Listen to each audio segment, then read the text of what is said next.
तीन दामाद की सास पार्ट 1। कावेरी जी के पति का देहांत हुए काफी वक्त हो गया था। कावेरी जी की 3 बेटियां थी, ईशा, मोहिनी और सुहाना। तीनों ही काफी होशियार और नौकरी करने वाली थी, लेकिन उन तीनों से कावेरी जी इतना प्यार करती थी कि उनकी शादी की उम्र होने पर भी उन्हें पराये घर भेजने का उनका मन ही नहीं हुआ। अरे तुम तीनों मेरे कलेजे का टुकड़ा हो। जब भी तुम्हारी शादी के बारे में सोचती हूँ ना, बड़ा डर लगता है। सही कहती हो मम्मी, हम भी आपसे बहुत प्यार करते हैं। हाँ, मम्मी पापा के जाने के बाद अब बिल्कुल अकेली हो गई हैं। और मम्मी, अगर हम तीनों शादी करके चले गए तो आपका ख्याल कौन रखेगा? लेकिन अपनी खुशी की वजह से मैं तुम तीनों को बिना शादी के भी तो नहीं देख सकती ना बेटा। समाज के हिसाब से देखे तो यह भी गलत होगा, और मैं ऐसा कुछ नहीं चाहती। लेकिन तुम तीनों से दूर होने के बारे में सोचती हूँ तो अजीब सा लगता है। लेकिन मम्मी, हम आपको इस तरह अकेला छोड़कर नहीं जा सकते। एक काम करते हैं मम्मी, शादी के बाद ना आप मेरे साथ मेरे ससुराल में चलना और मेरे साथ ही रहना। अच्छा, और तेरी सास मुझे रहने देगी तेरे ससुराल में? अरे बेटा, वहाँ ऐसा नहीं होता। बेटी की माँ कभी अपनी बेटी के ससुराल जाकर नहीं रह सकती। एक काम करते हैं माँ, आप ईशा और सुहानी की शादी कर दीजिए और मैं हमेशा आपका बेटा बनकर आपके साथ ही रहूंगी। मुझे नहीं करनी शादी। अरे मेरी बेटियां मुझसे कितना प्यार करती है, मेरी वजह से अपनी पूरी जिंदगी दांव पर लगाने को तैयार है। लेकिन मैंने ना इससे भी एक अच्छा उपाय सोचा है। क्या मम्मी? अगर आपके पास कोई सोल्यूशन है तो फिर क्यों परेशान हो आप? बताइए, क्या करना चाहती हैं आप?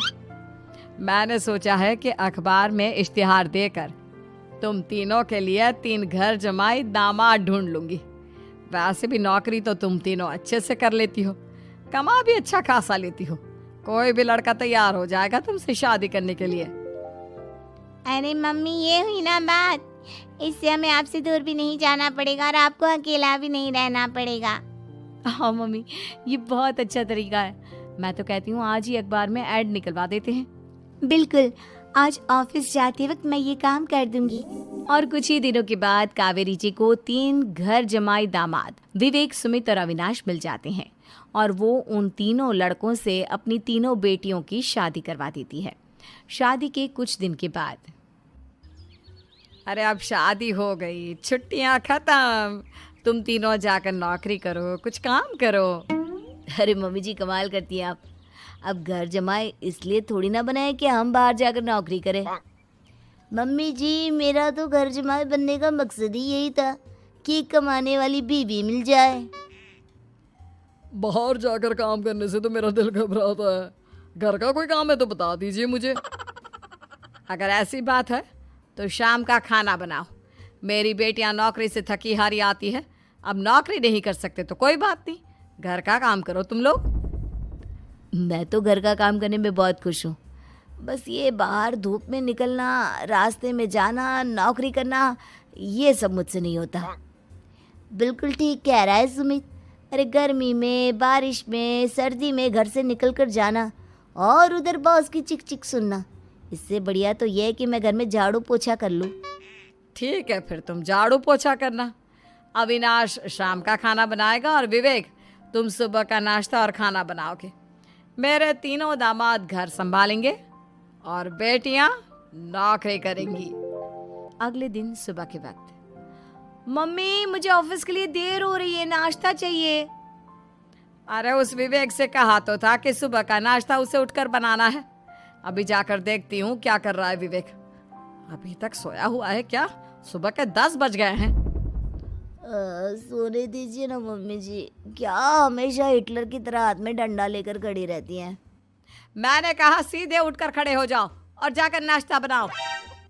लेकिन मम्मी जी, बिस्तर में से निकलते ही कोई नाश्ता कैसे बनाएगा? 2 मिनट, वॉशरूम जाकर आता हूँ। बिल्कुल नहीं, सीधे रसोई में पहुंचो, मेरी बेटी को ऑफिस जाने में देर हो रही है। कुछ देर के बाद, हे भगवान, दोपहर के 12 बजे हैं लेकिन घर इतना गंदा पड़ा है। सुमित से कहा था मैंने समय पर झाड़ू पोछा कर देना। सुमित, कहाँ हो तुम? क्या हुआ मम्मी जी? सुबह की चाय तो पीने दीजिए। आप भी हद करती हैं, चिल्लाती ही रहती है। ये सुबह की चाय है या दोपहर की चाय? अगर तुम 12 बजे उठकर सुबह की चाय पियोगे तो क्या शाम का खाना रात के 3 बजे खाओगे? मम्मी जी चिल्लाइए मत, बताइए बात क्या है? अरे 12 बज चुके हैं, अभी तक झाड़ू पोछा नहीं हुआ। घर में देखो कितनी गंदगी है। अच्छा, तो आप इसलिए परेशान हैं। वो क्या है ना मम्मी जी, आज मेरे हाथ में दर्द हो रहा है। रात को उल्टी करवट से सो गया था, हाथ हिलाया भी नहीं जा रहा। कौन से हाथ में दर्द है दामाद जी? इस सीधे हाथ में मम्मी जी, हाथ हिल भी नहीं रहा है। विवेक, सुन लिया तुमने? सुमित के हाथ में इतना दर्द है कि बेचारे का हाथ भी नहीं हिल रहा। आज तो ये खाना भी नहीं खा पाएगा, तो एक जन का खाना कम ही बनाना।